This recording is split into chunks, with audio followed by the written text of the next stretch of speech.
In the midst of a bustling market, where voices competed to be heard and tempers flared like fire in dry brush, one figure stood still, a beacon of quiet strength amidst chaos. His name was Irenaeus, a man whose reputation preceded him not for wealth, nor for power, but for his unshakable mastery of himself.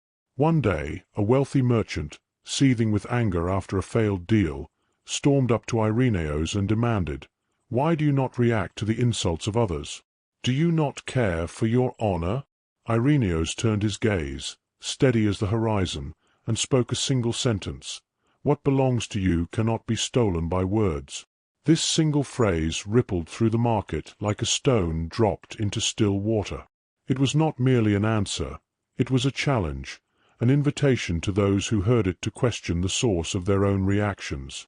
What would life be like if we mastered ourselves so thoroughly that no insult, no hardship, no storm of emotion could shake us? Today, we delve into the heart of Stoic wisdom to uncover the hidden markers of emotional maturity, a strength that defies chaos and transforms weakness into unyielding resolve. The world of the ancient Stoics was not so different from ours. They lived amid conflict, ambition, loss, and temptation. Yet, they sought something deeper than fleeting pleasures or empty victories. They sought control, not over the world around them, but over the tempest within. Irenaeus was no sage born to wisdom. As a youth, he was hot-tempered and quick to judge. His days were filled with regrets over harsh words spoken in haste, and his nights were restless with the sting of perceived slights.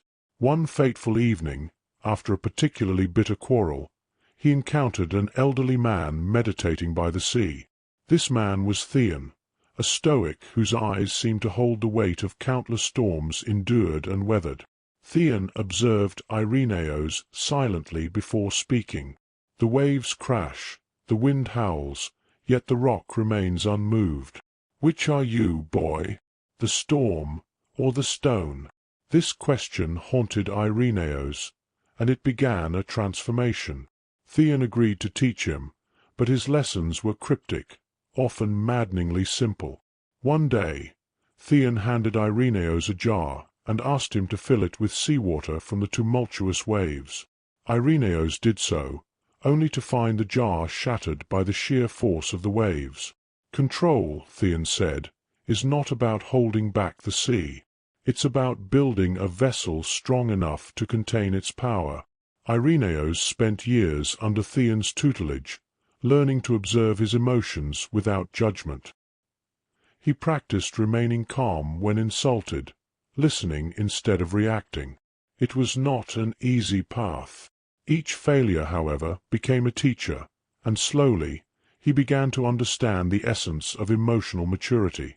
It wasn't the absence of anger or fear, but the ability to navigate these emotions without being consumed by them. He learned to pause when provoked, to reflect when frustrated, and to choose his response rather than being enslaved by instinct. Years later, Irenaeus found himself in a heated dispute at the agora. A powerful senator, red-faced and trembling with rage, accused him of dishonesty. The crowd braced for confrontation, expecting retaliation.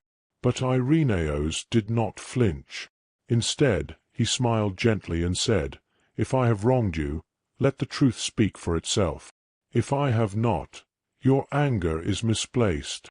The senator sputtered, his fury deflated by the calmness of Irenaeus's response. The crowd murmured in astonishment, realizing that Irenaeus's strength was not in dominating others, but in his mastery of himself. It was then that the merchant from years ago understood the depth of Irenaeus's earlier words. Irenaeus's reputation grew, not as a man of influence, but as a man of substance. People sought his counsel, not for solutions to their external problems, but for guidance in navigating their inner struggles. He taught them that emotional maturity was not about suppressing feelings, but about understanding them, using them as tools rather than shackles. To the anxious, he taught patience. To the angry, he revealed the power of detachment. To the sorrowful, he offered the solace of perspective, reminding them that pain, too, was a teacher. As an old man, Irenaeus passed on Theon's lessons to a new generation, ensuring the wisdom of emotional resilience would endure.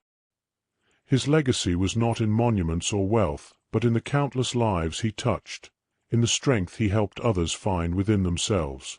And so, his life became a testament to the truth that emotional maturity is not a destination but a lifelong journey. The storms of life will never cease, but with wisdom and practice, we can become the stone upon which they break harmlessly. The story of Irenaeus reminds us that the greatest battle we fight is often within ourselves. To master this battle is to unlock a strength that no storm can shake. Ask yourself, are you the storm, or are you the stone? If you found strength in this tale, there's more to discover. Subscribe for more timeless stories and lessons inspired by Stoic wisdom.